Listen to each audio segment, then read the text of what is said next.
Welcome to this explainer. I'm so glad you're joining us today because we're diving into a genuinely fascinating, incredibly high-stakes geopolitical event.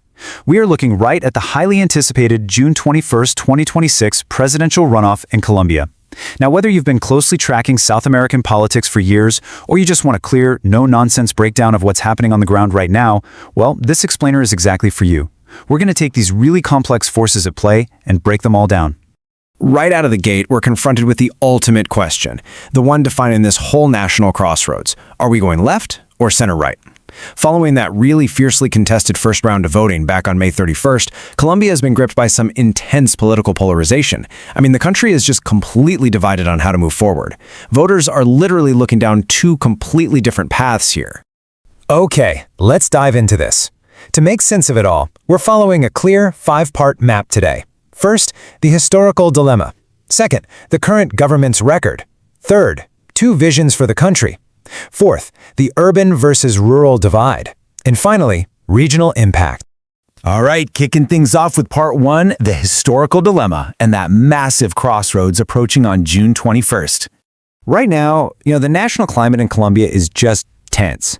Citizens are heading to the polls with deep, pressing concerns.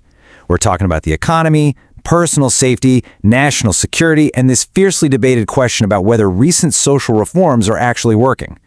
As a nation, Colombia has to make a choice. The baseline reality here is that the country is standing right at a historical intersection. On one hand, voters can say, let's continue the legacy of the leftist model that kicked off in 2022 under Gustavo Petro. Or, on the other hand, they can opt for a really sharp ideological shift, pivoting toward a newly energized center-right opposition. It's a strict binary choice. The implications are massive, and let me tell you, neither side is backing down.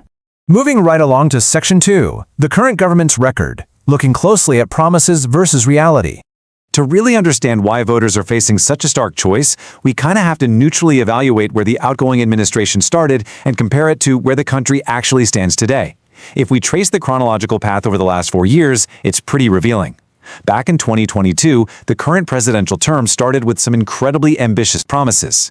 The absolute centerpiece was this policy of total peace. That involved highly complex negotiations with various armed groups happening right alongside these sweeping structural reforms targeting healthcare and the pension systems. But fast forward to today in 2026, and the reality is, well, it's far more complex. While they certainly attempted some progress, we are still seeing persistent public order tensions, especially out in the peripheral regions. And honestly, the fierce debate over how effective those security policies actually were, that is absolutely one of the main driving forces behind this entire election. And this brilliantly illustrates the economic reality of the moment, which is honestly quite stark. We're looking at projected economic growth for 2026 hovering right around 2.2 to 2.8%. So yeah, the economy is technically growing, but it's a very slow burn. Whoever comes into office, regardless of who wins, is going to face this absolutely critical, undeniable need to reactivate private investment. And they have got to get inflation under control, for sure, because everyday citizens are just really feeling the squeeze in their wallets right now. So that brings us to Section 3, two visions of a country and the competing models. Because of all those economic and security realities we just talked about, the electorate isn't just picking a new leader. They're choosing between two radically opposed frameworks for the country's entire economic and social future. Putting these two models side by side really helps us grasp the choice here. Over on the left, we've got the continuity model. That one heavily emphasizes social investment and basically carrying forward the current trajectory. Then, over on the right, you have the opposition model. This is driven by the center-right, and they are really capitalizing on current social discontent, focusing intensely on economic reactivation. So let's actually break down exactly what each of these platforms is promising.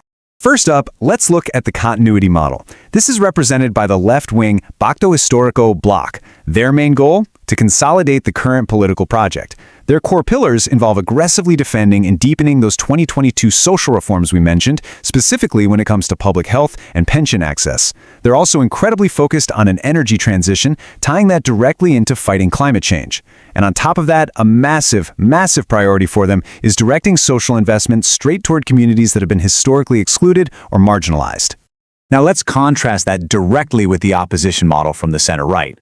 Led by figures who are really tapping into recent public frustrations, their platform offers a completely different toolkit. They're proposing to stimulate the economy through aggressive private investment, and they want to reduce corporate taxes to really spur that growth. Meanwhile, on the security front, They are strongly advocating for beefing up the military forces and taking a definitive, hardline approach against crime and delinquency. So as you can see, it's a classic, clear-cut ideological divergence. All right, Section 4, the urban and rural divide, which is actually often referred to as the two Colombias. There is such a fascinating demographic divide at play here. It's like a voter standing at this crossroads views the landscape completely differently, depending entirely on where they happen to live. If you look at urban voters, we're talking folks in major, hyper-connected cities like Bogotá or Medellín. Their daily reality is heavily shaped by the rising cost of living, youth unemployment, basic street security, and the sheer power of social media on public opinion. But then, you look at rural voters in peripheral regions, places like Chocó or Catatumbo. For them, social media algorithms or corporate tax rates, not the priority. Not even close. They're voting based on an urgent, frankly desperate need to end armed violence. They need physical state presence in their towns, crop substitution programs, and just basic fundamental infrastructure. It is literally two entirely different realities voting in one single election. And finally, Section 5. Regional impact and challenges, looking out at the broader South American horizon. We really need to zoom out for a second here and answer a vital question. Why does this matter globally, right? How does this one local election impact the broader geopolitical map? Well, the stakes of this June 21st runoff are just massive. If the center-right opposition secures a win, it fundamentally tilts the map, consolidating a broader conservative shift across all of South America. But if the left-wing continuity model wins, that acts as a powerful anchor. It cements and maintains the current progressive left-wing bloc on the continent. So the shockwaves of this single election are going to be felt far, far beyond Colombia's borders. Which leaves us with this final, overarching thought to ponder. Regardless of whether the left or the center-right claims victory on June 21st, the true challenge, that actually begins the morning after. The incoming president is going to inherit a nation that is, at its very core, deeply fractured. The most monumental post-electoral challenge won't just be, passing new legislation. It's going to be recovering trust in democratic institutions